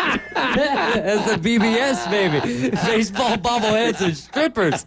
And he said, "That's the most I've laughed in months." And I sent him a message back saying, "Hey, just want to let you know, sent my $20 to Milwaukee. I'm going to be a voter in the Bobblehead Hall of Fame." Yeah, that's great. And he sent me one last message. It turned out to be the last one I ever got from him. He said, "LOL, thank you." And he signed off with "Love you like fried chicken." Oh, man. So, guys, I want to thank y'all. You gave my friend his very last good laugh. Oh, man, that's pretty special right there. Yeah. That's going to be hard to follow up or pivot from. No, Steve's always got us in our feelings on this. Yeah. He comes on, he's always just tugging at the heartstrings, which is what any good journalist would do. That's right. Well, let's talk some ball then. Okay? Let's keep it going, man. The table I'm sitting on top of needs to be watered so it can grow. Another friend of mine called me a little while ago. Said, "You're going on the radio today, right?" And I said, "Yeah, about 5. Why?" He said, "They're already talking about you." Yeah, that's right. Like, "Wait, what do you mean?" They got a bunch of records that they want to ask you about, which can't be broken. You start rattling them off. We were trying to give you homework. Yeah, I meant to send these to you, so I'm glad you do listened. Homework. like I was going to do homework. Exactly. But the ones he read off to me, the one record I think is safe at all those is the Oklahoma winning streak. Oh, 47, yeah. Because there's so much parity now, and you almost have to play one tough out-of-conference game, and then you have to play a conference championship game, and then you go to a playoff. So your last 4 or 5 opponents, they're going to be good. Mm-hmm. Now, something like the Barry Sanders thing, or I think Oklahoma had the record for the most team rushing yards. 472.4. I think that could be broken one day because I do too. Because of the sports cycles. Football's a cyclical game. Yeah. Because it would take some rules changes, but yes. Well, I think what's going to happen is, the defenses these days, up front you got 4 pass rushers. Your linebackers are bailing out of the box as quick as they can to get to their zones, and your defensive backs are, they're playing 20 yards off the ball. Right. Some offensive coordinator is going to say, let's just run the thing at them, and you're going to come up with a Herschel Walker type or a Bo Jackson type that's, bigger than most and faster than all of them. Right. And you're going to give him a 20-yard head start? Yeah, I think Barry Sanders could be in trouble. And the other one was John Reeves. Was it 9 interceptions? Yeah. He was a quarterback for Florida in the first college football game I ever saw in person. Wow. How about that? Man, these lines just keep on intertwining here. Yeah, so that's one I really don't think could be broken. 9 interceptions, not because a quarterback You're would not be going to leave him in Yeah, that exactly. long. You're not. You get maximum. I mean, if you earned it, Closest you thing get I 5. can remember since, and I think it was Costello at Mississippi State. What did he throw, 5 in the first half? A couple of years ago. It was right after he had set the record against LSU when Bo Pelini refused to change defenses, and then later that year he threw 5 in the first half, and he was on pace, to do it. And I think they ended up moving him. I can't remember if they brought Rodgers in at that point or not, but I think Ole Miss Evie told you all the story that it was Matt Corral's junior year. Ole Miss was playing at Arkansas, and he throws 7 interceptions, and Kiffin says, afterwards, hey, I wasn't going to take him out. I didn't want to mess with his confidence. Yeah. But then again, he says, well, I didn't realize he's going to throw interceptions all day. But there's going to be a situation when, you're down to your 3rd quarterback because of injury or something, and you got to leave the guy in. Yeah. So I can see that one. And okay, here's the cool little bit about Reeves. He played in the Senior Bowl the same year as Pat Sullivan. Mm-hmm. And they both wore number 7, and back then they didn't wear their college helmets. The South team at the Senior Bowl, well, they dressed like Alabama. They had a red helmet with a stripe on it and a number on the side. And the North squad wore white jerseys and a white helmet with blue numbers on the side. Mm-hmm. And so Pat Sullivan, I like Pat Sullivan because, my dad was a big Florida fan, and Florida State wasn't much back then. So the big game to him was Auburn, Florida. So I started pulling for Auburn just to get on his nerves. and Sullivan won the Heisman that year, and we're in Mobile for the game. We're watching warm-ups, and I just thought, why is 75 throwing passes in warm-ups? And my dad said, no, that's 7S. Look over there, it's 7R. Yeah. Reeves and Sullivan both wore number 7, but they had to put their initial next to it. That has to be the only time ever in football you wore a letter and a number. Yeah. And the letter was about the same size as what the number was? Is exactly the same size. That's why it's the 7S. Yeah. I thought it was 75. Yeah. Wow. Yeah, they've got a package for the center to be the quarterback in this play. That would be awesome. Man, that's you always got. It doesn't matter what we bring to the table. He's got a story to go along with it. Go through them though, the records again. I'm curious that kind of our thought. I thought the rushing ones have a chance because if you'd asked us this question, and well, you obviously wouldn't have asked us this question in the early 80s, yes, or the late 70s, because of the way the rules were set up. If you'd have said, so-and-so will throw for 800 yards a game, you just said, no way. Whatever. No, and then you have Andre Ware, 15 years later, or David Klingler or whoever out of the run shoot. The rules changed. They changed rules with cut blocking. They changed rules with different things. They obviously lightened up, and made it much more difficult to play defense against a pass. And now all of a sudden you have all of these things to where nobody runs the ball anymore. It's inevitable it'll cycle back.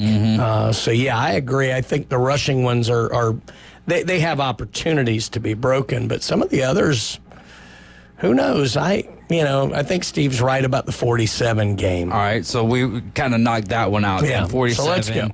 Let's go to Barry Sanders. His record, 2,628 rushing yards. Also of note, not that it would matter. Was that if someone 11? That was in 11 games. 11 games, yeah. So, Steve, what do you think about Barry Sanders? Will his rushing record of 2,628 yards over his career be broken? Wait, no, that's the season. That's the season. Yeah. Well, they keep expanding the games in the season. Of course it's going to be broken because kids are going to play more games. I've always said, career records at schools. I mean, Archie Manning might have been one of the greatest passers of Ole Miss history, but he only played 10 games a season. And, Eli called him one day and says, look at your numbers. They weren't that good. And he's like, yeah, well, they can't sneeze on you. Yeah, they could take 4 steps after I threw it, and they could kill me. Yeah, exactly. After he threw it. Yeah, you're right.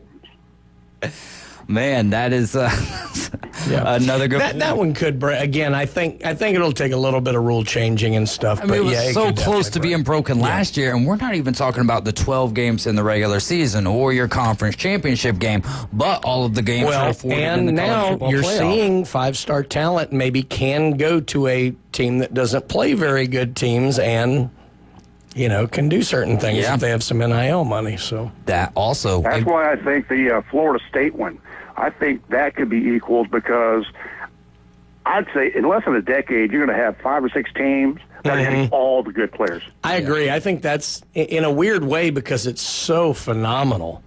It might be one of the easier ones to achieve because I think what we're seeing right now, unless they can find a way to get out front and change this, which God knows if they can pull it off in the next couple of years, I think you're right. I think we're going to see the same kind of 6 teams vying for those top 5 spots pretty much every year. Yeah.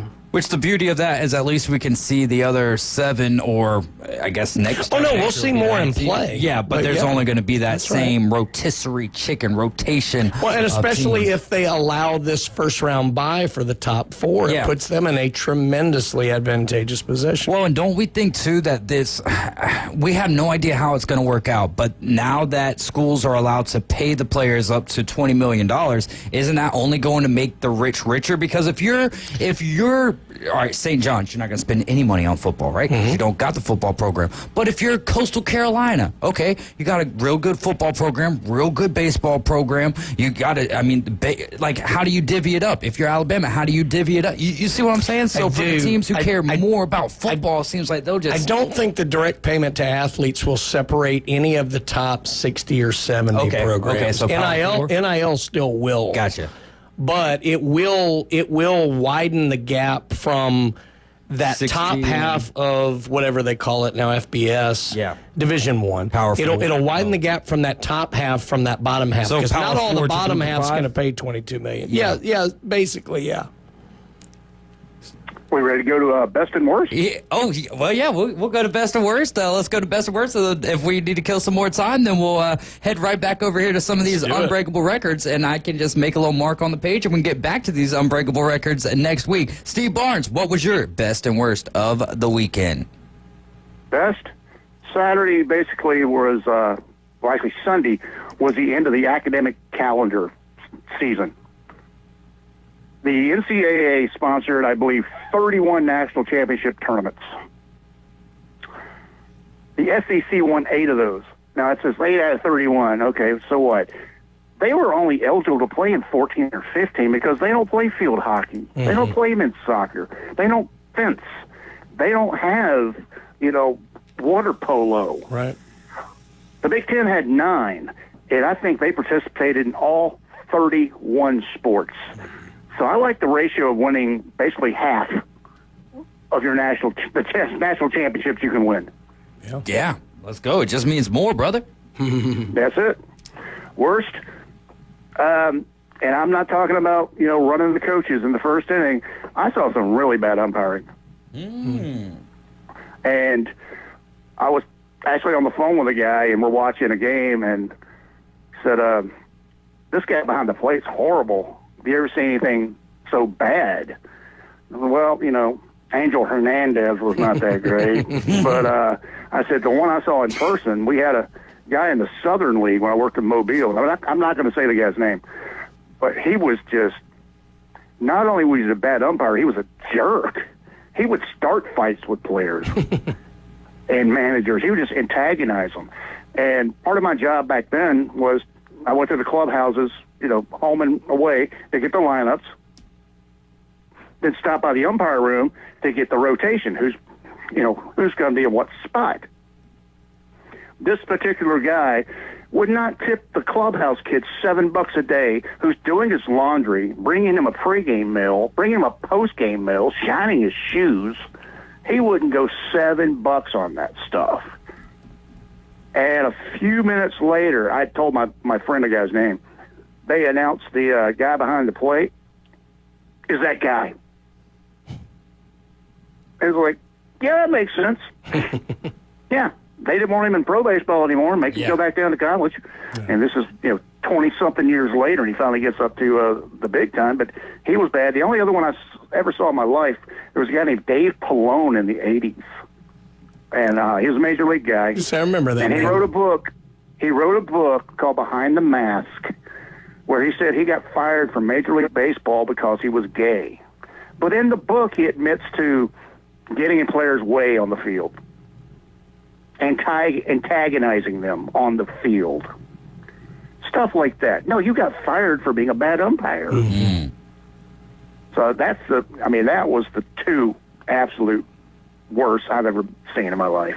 But these guys in Omaha weren't that great. And by the way, hats off to the city of Omaha. They did a great job again. Yeah, they did. Yes, they did. So do you feel like the umpire was the way? My assumption is that you disagree with the umpire, but was the umpire in the right or the wrong for the ejection of Coach Snall? I think come on, where you are in the season, a little leeway. Nobody talks, some do, talk about the NBA guys in the fourth quarter swallowing their whistle. Mm-hmm. But, I saw the presser with the coach, and he came out to say, what was the warning for? Mm-hmm. And that's when the guy, jumped on him. And he messed up when he said, well, you made 3 bad calls. That's what got him run. Mm-hmm. Now, the first base umpire, I don't know what he said when he was walking back to first base behind those 2 umpires. Whatever he said, one of them might have been the magic word that will get you run. But I don't think we're ever going to know that answer. Yeah. Yeah. He definitely got ran for Coach Snall. I mean, what's your thoughts there? You like to have a fiery coach who's going to stand up for your guys. We already saw the situation where he stood up for the whole Coastal Carolina University and for the NCAA to some extent with the Gators coach Sullivan and the situation with the grounds crew and the administration there. And then which is a totally different situation. He was sticking up for his guys right there. This was a before the game thing for Sullivan, right? Which is totally out of pocket. Now you come into this situation, it's a little early in the game. He's fighting for, his guys and balls and strikes, how important the game is, but it's also very early in this game. Your thoughts on the entirety of the situation? I told you the story about Mike Gundy with that rant. Yeah. I think it's kind of the same thing. This guy, when he goes to recruit any player in the country, that kid's going to think, this guy's got my back. Yeah. Mm-hmm. I'll think about Coastal Carolina. And you look how many guys they got from the Eastern Seaboard.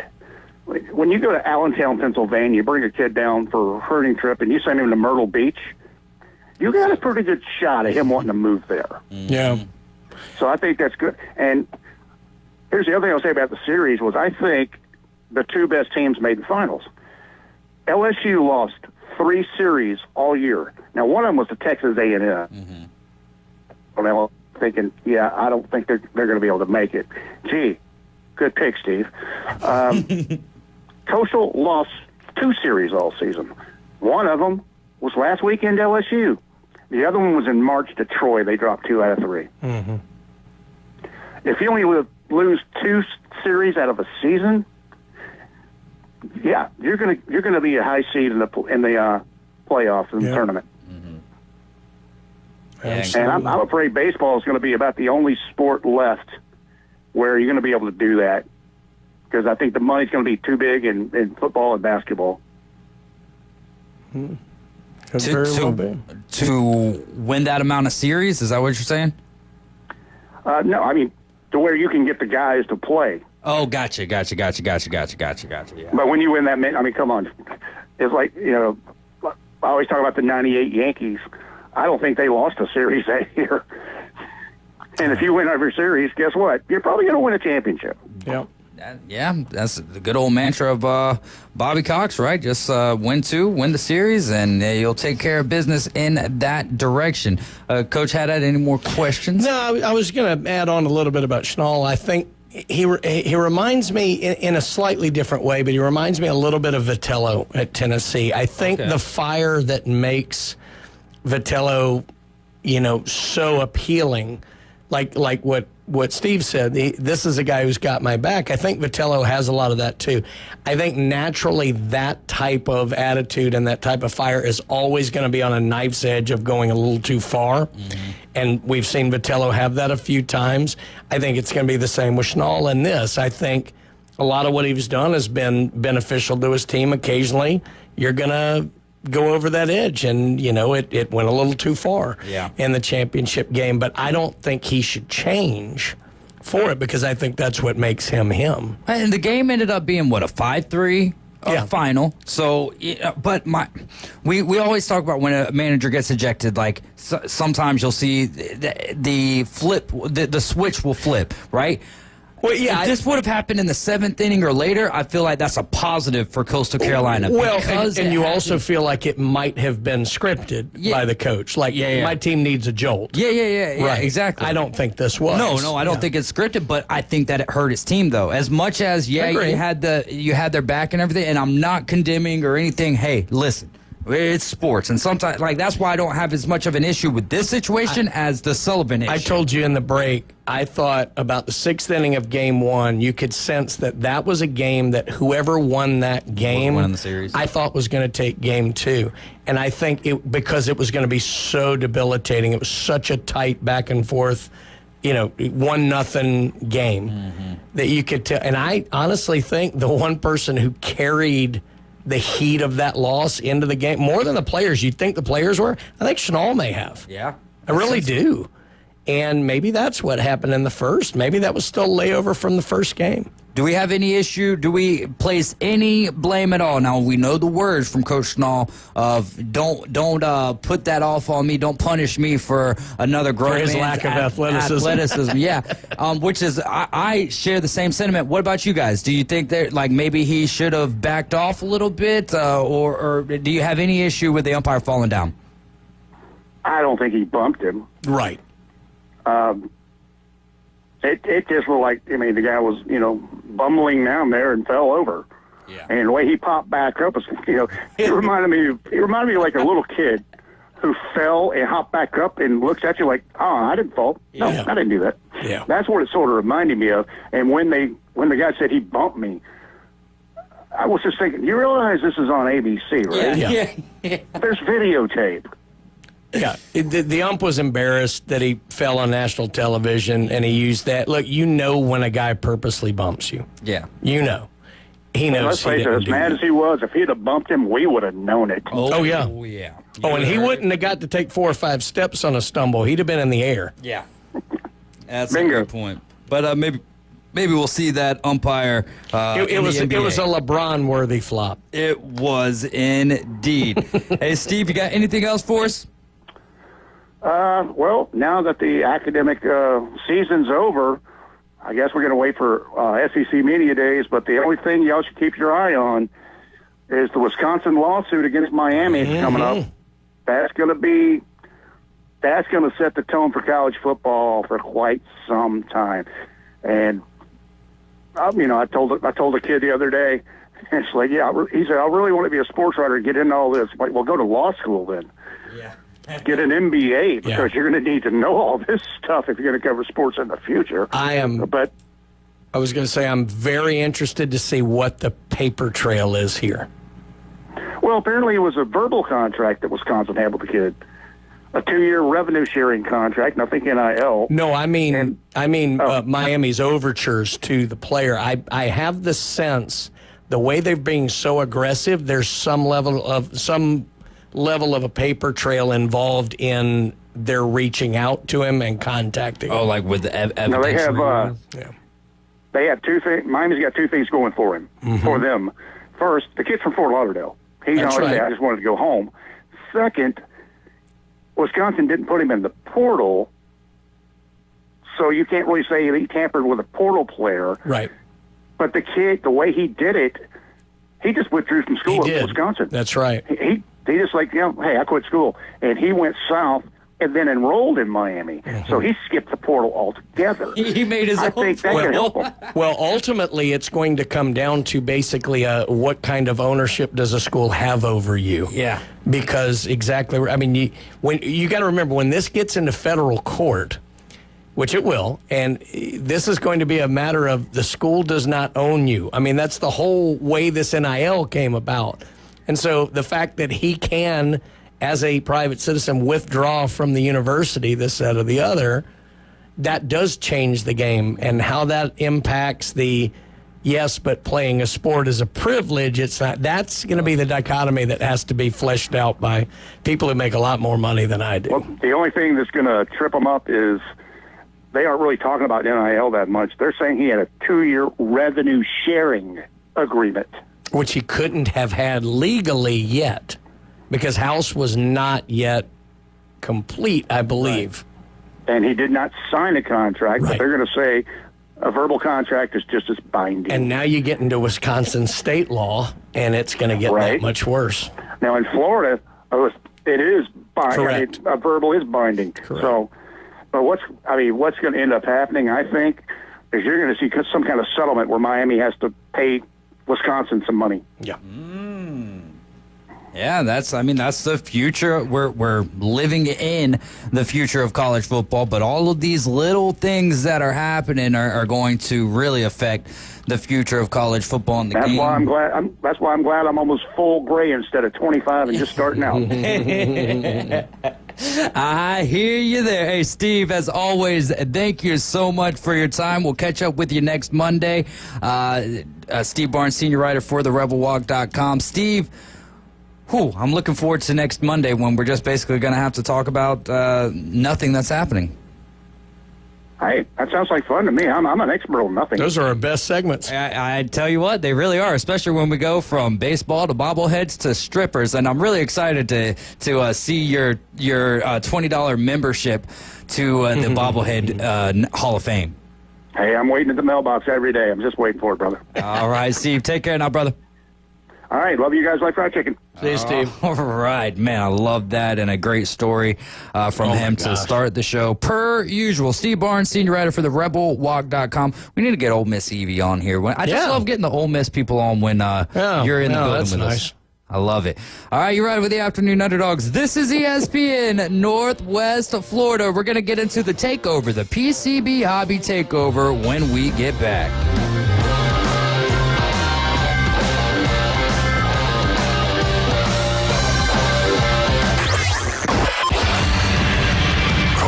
Text him now on the Red 7T studio line. 850-215-6290. ESPN Northwest Florida. The Atlanta Braves play here. Head first slide to RBI triple. The Atlanta Braves are ready to do some damage. The Braves have won 7 of their last 10, and tonight, Atlanta returns to Citi Field to crush the New York Mets. Coverage coming up at 6. First pitch at 6:10 on your home for the Atlanta Braves on the Gulf Coast. ESPN Northwest Florida. This is Joanna with ESPN Northwest Florida with your Monday's weather. Tonight there will be a calm wind, clear skies, and 78. Sunshine tomorrow morning, about the same at 90. In the afternoon and evening, mostly sunny and a gentle breeze right around 8 miles per hour with a high of 90. About the same at 92 Wednesday, and we'll have a mixture of mostly sunshine and a chance of thunderstorms. This forecast is brought to you by Earthworks of Northwest Florida. Thank you for tuning into ESPN in Northwest Florida. Rely on it. Cold, creamy, and gourmet. Milkshake Factory is now open at Breakfast Point Marketplace near Publix next to First Watch. Unbelievably delicious handcrafted milkshakes and chocolates like the famous chocolate bark. Try the mouth-watering chocolate-dipped strawberry shake. Family-friendly fun and unforgettable shakes await. Milkshake Factory now open at Breakfast Point Marketplace near Publix next to First Watch on Back Beach. Milkshake Factory. Looking for a portable building? See Best Way Portable Buildings. They have a variety of sizes to choose from and price ranges to fit your budget. Special reminder, mark your calendars for June 28th and 29th from 9 to 3. It's a multi-family yard sale at Best Way Portable Buildings.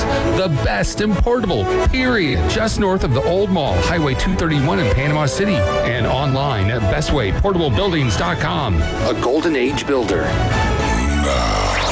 We're live and local inside the CBC Construction Studios. Now back to the Afternoon Underdogs. This 53-man roster is stupid. Where it's halftime all the time. Raise the rosters, you cheapskate owners, and get that done now. The Afternoon Underdogs. ESPN Northwest Florida.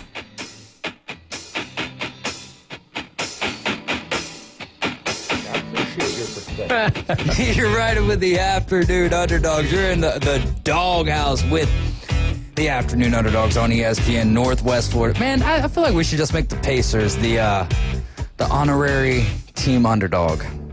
No, Yeah, because why they not? didn't. No, they didn't. Well, get it we can done. just change our catchphrase to bobbleheads and strippers. Yeah, every day at 4.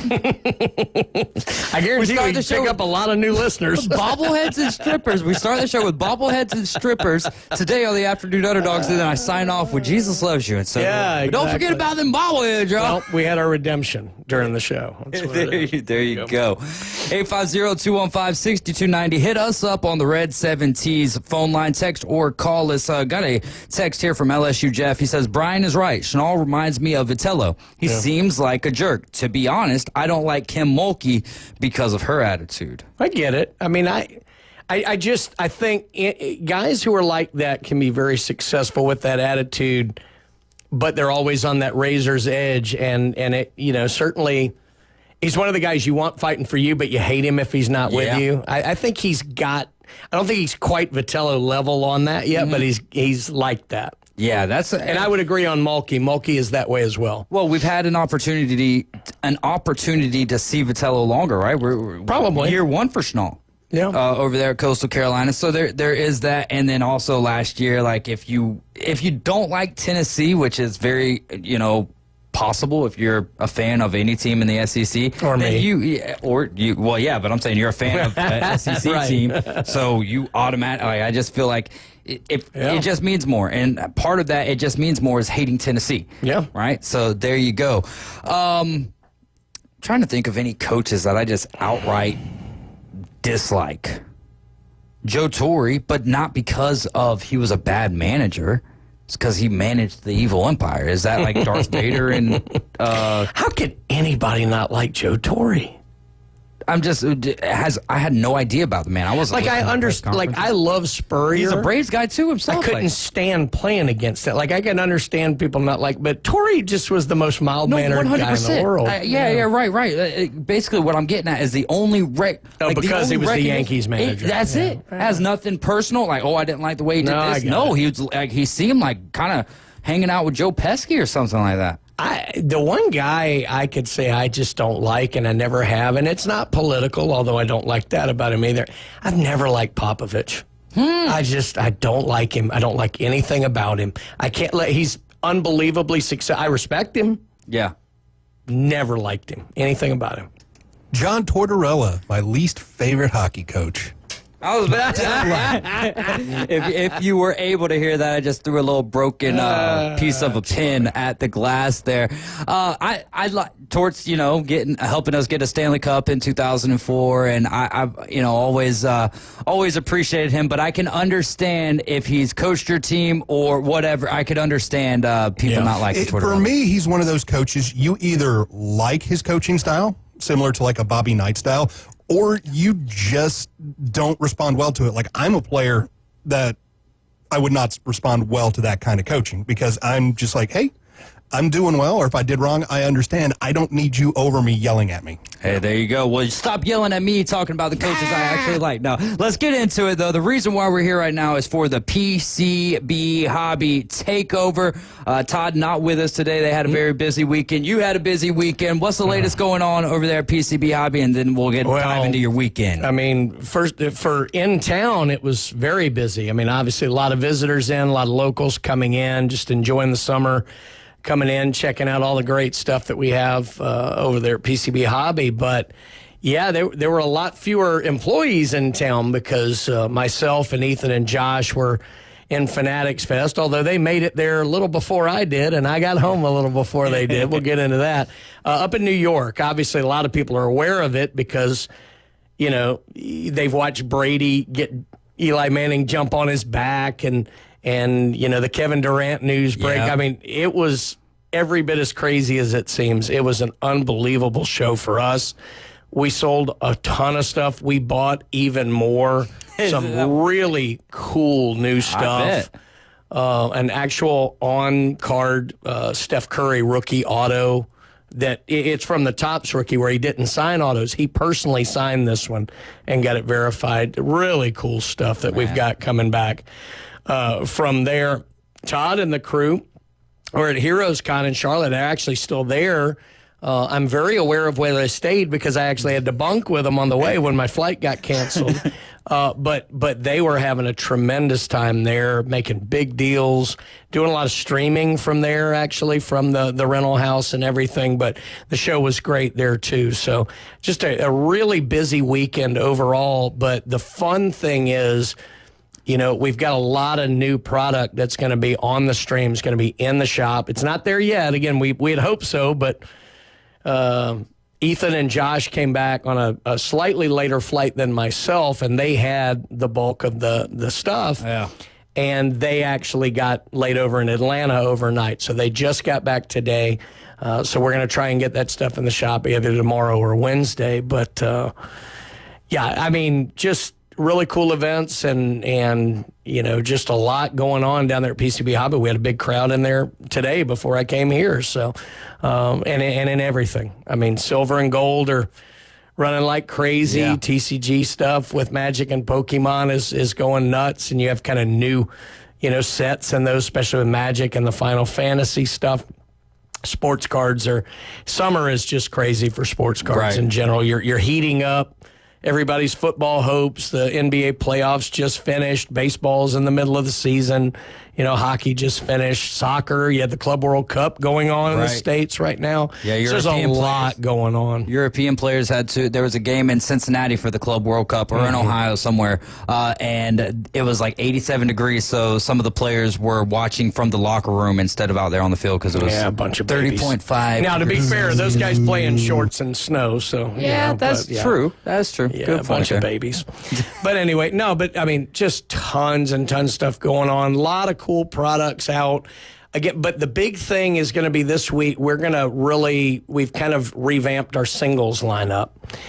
Some high end, but a lot of like, you know, $30, $40, $50, $60 stuff that's really cool of good hot players. So, you know, it's a lot to look forward to for sure. That is pretty cool. How long does it take for y'all to set up y'all space? Do you have to bring tables with you on the flights? Well, it depends. So, no, the way Fanatics does it is they actually have your table set. They have the cases where you put the cards out.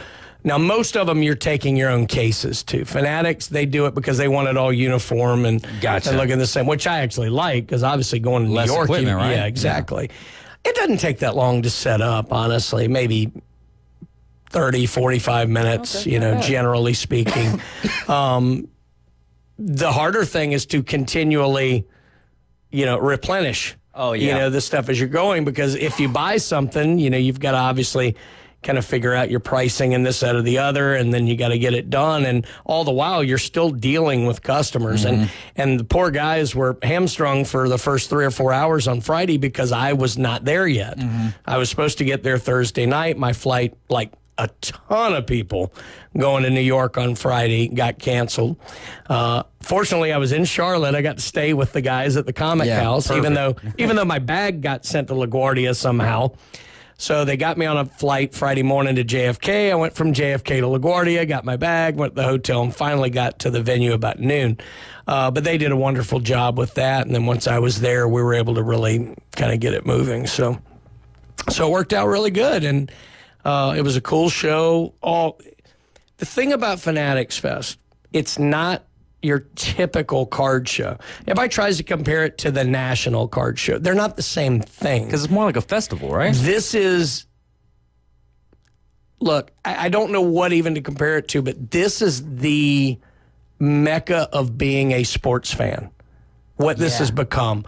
You can be under the same roof. You can get autographs, photo ops, go see panels, might even bump into, Derek Jeter, Tom Brady, CM Punk, Juju Watkins, Kevin Durant, Kevin Hart, Ice Cube.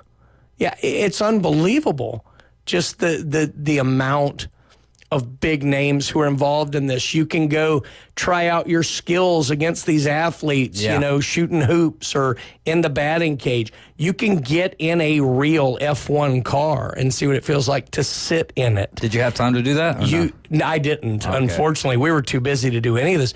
You can walk through and see collections of the jersey that LeBron wore when he broke the record. Wow. You could see the Skeens 1 of 1 that Dick's Sporting Goods bought. Yeah, they had like over $200 million in collectible items there. This was the event to be a sports fan. And I mean everything. They had soccer, they had hockey, it was unbelievable. Honestly, the thing that was probably the weakest was baseball, and it's because it's in the middle of the season. It's hard to get those guys. But, it was just a phenomenal event, and it's something really I think all sports fans should try and be a part of, because if anything, you'll be overwhelmed at the amount of things there are to do. It was a really cool event. And the card show itself was great because there's a lot of action. It wasn't just a lot of people who overpriced their stuff just to show off what I got. It was people who were there ready to do business. And, fans were there ready to get cards of the guy that they just met. I mean, it was really cool. That part, man, how cool would that be? Because I know what you mean, or I've been in a couple of situations, but one stands out, being at Daytona and being down there in the pits and everything, and, fist bumping with Larry Fitzgerald and seeing Charlotte Flair. Kyle got a picture with her, so I took the picture, and how big she is in real life, and just all like celebrities down. So it's really cool to be there, but then to be able to meet someone and then get their card and then possibly meet them again and have them autograph it, that's just really being cool. in the vicinity. I mean, we were 1,000 feet from LeBron when he was doing his panel, because our booth was right there. I mean, how much do tickets to that for regular people cost? It depends on how you do it. I mean, there are big VIP packages that are very expensive. Meet but everyone. I want to say the through. daily was maybe $60. That ain't just to be a part of it. Now all the autographs and photo op things they cost. Yeah. But apparently the athletes, even though I don't think they were supposed to, they would sign things if you bumped into them and stuff. They weren't supposed to? Well, if you're somewhere where you're selling they don't want you. Yeah, no, I get that's universal. But who's going to tell, Tom Brady, hey, you can't sign that? Yeah. Then he will be at your, I mean, shoot, there was like a little situation. I'm sure that you might, I don't think that you would have seen it because it was kind of behind the scenes, but it was Tom Brady and Michael Parsons. Michael Parsons, I guess, had received a jersey before, but he said he never got it. It's supposed to be signed from Tom Brady. And so Tom Brady's team was like, they said like they could show him the receipts of sending it to him and everything, and ended up Tom's like, we'll get it figured out. But anyways, it's been really cool, at least for me, someone who used to hate Tom Brady so much. Ever since he's went to Tampa Bay, it's just like the dude, at least for me, is a very likable human being. I think he's definitely tried to change his image. He had a bit of the Vitello. No, I think the way Tiger changed his image because he had kind of gotten humbled in his personal life. And I believe it's legitimate. But a lot of people hated Tiger. Like, they respected him. Brady, I think, had some of that. And Brady seems more of a human being, if that's the right way to put it. Which is wild when we're talking about a guy who's walking around with metal on both his hands. He kind of seemed like a robot player for so long, and you just he keeps winning. It was very much the Tiger effect. It's hard to relate to. But Brady, I think, has gone out of his way to try and be more. He's trying to do more comedy. Like I mean, the walkout thing was hilarious. Yeah. And it was good. And I think maybe he's been that way. But I do think some of these athletes are very guarded on their image. And I think Tiger Woods, a couple others, maybe take it a little too far sometimes, or their team does. And also I think it's nice to see this side of him. I guess. It is. But I also think for Tom Brady, we have to look at where they're at. Right? Because he did open up more when he went to Tampa, but when he was there with New England, like it was a lot more buttoned up and all of that. So, and that's the way of the franchise there. Unless you're Robert Kraft, then you're unbuttoned a little bit more, but it is. I actually saw Robert Kraft in a panel too. It was very, very funny. He was there with Gronk and Julian Edelman doing their podcast. And oh, wow. It was very funny. Oh, that would be a good By the way, Marshawn Lynch, zero filter. Zero. Even better. I would have put a not safe for kids on that one. But the most authentically himself person probably in that whole building. Yeah, that's who he is. That's a tough thing to be when you make all of that money too, as well, because it goes right back to that image. But he finds a way to make that work for him. Yep. Anything else on Fanatics Fest? Nah, just really cool. Yeah, I mean, y'all. One day I'll give the entire story of my trip from in the unlicensed cab to LaGuardia leaving, and my tour through. I got to see a lot more in New York than I thought I was going to see, but I'll have to save. That's a tease for later. I like that. I'm here, so it wasn't too bad, but.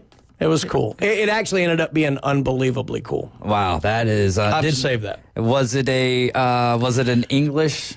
No. All right. Let me give you the quick version. Okay. So getting an Uber by the Javits Center when there's tens of thousands of people there is obviously difficult. And Saturday we had real problems with trying to get back because whatever. So they have cabs, and then they have these guys with little Uber stickers and all like that they'll take you, and honestly. It's always actually fine. Uber. Is it? Who knows? It's New York, dude. Yeah. You pay them. It's fine. But so anyway. You pay them. It's fine. So you make it there. I've got to get to LaGuardia. I have no idea what LaGuardia on a Sunday afternoon is like, but I imagine it's going to be pretty busy. So, all right. So I'm like, I'm not playing this Uber game again like that. There wasn't a cab ready, but here's this guy. He's like, need a cab. And I was, all right, fine. So tells me the price. It's a little more, but whatever. It's like, no big deal. And I get in, obviously no cab license, no any of this. I'm like, it's a little sketchy, but whatever. And so I said, hey, can you get me a LaGuardia? He's like, you need to get there fast. I'm like, it's not right away, but yeah, I'd like to get there pretty quick. He's like, I tell you what, I'll give you a tour of real New York. And I'm like, dude, just give me the airport. I'm not sure I want to. No, trust me. I was like, all right. At that point, I turned on. Place of no return. At that point, I turned on Google Maps. Yeah. Because I wanted to know where I was going. If I deviated a little too far, I had a plan. Fine. Oh, no. I had a plan. I'm jumping out. Like, I had all this figured out. So what we ended up doing. There's so many things you could do before the jump out. But anyways. What we ended up doing, first of all, I knew he was going to be great. I can't express this. If you knew the Iron Sheik in wrestling, he sounded just like him. Okay. He was from Egypt. I wish I could remember his name. He's the funniest guy ever. But, first move, somebody kind of cuts in front of us. Oh, what you doing, you scumbag? You sounded just like the Iron Sheik. I'm like, all right, at least it's going to be funny, even if I get killed. So he takes me through, up, the Hudson and all like that, totally away from LaGuardia. So you're like, I'm getting nervous on the app. Doors on the handle. We go into Harlem. Now, that seems sketchy. Now, Harlem's very different now than it used to be, but he wanted to show me the Cotton Club and the Apollo, and that was so cool because as many times I've been in New York, I've never actually seen either of them. Historic places. Really cool. I've never heard of the Cotton Club, but... Spanish Harlem, a little sketchier, but we made it through. And he was right. It's a longer by miles to LaGuardia, but you're never really stopped. Yeah. And so it ended up being so cool. He was hysterical the whole way. He had that New York thing with the Egyptian act. Like I say, sounded just like the Sheik. But I will tell you, there was a few moments there when we started going further and further away, and all of a sudden I'm seeing Harlem and Spanish Harlem. I'm like, I wonder if I see a first cop I see, I may just jump out of this thing. But he was great. So anyway, I made it to LaGuardia, got home, it was fine. But it was definitely, so I would not recommend taking an unlicensed cab. But I made it. You like tours. I feel like if you like authentic tours, I mean, imagine what you would have, imagine the value that you got for absolutely free. I paid more and I lost a few moments off my life in fear, but I had a story for the radio. Exactly. And that's what life is about. Not fear. It's about stories, dadgummit. You're right with the Afternoon Underdogs. That was the PCB Hobby Takeover. Make sure to go check them out on Back Beach, right next door to Florida Linens. It is a place that you cannot miss, especially if you're down here visiting. And for our locals, go get your collection taken care of over there at PCB Hobby. We'll be right back with our final segment of this Monday afternoon. Taking your hot takes, rants, and takedowns. Let's hear it on the Red 7T studio line. 850-215-6290. Weather in the Panhandle never stops.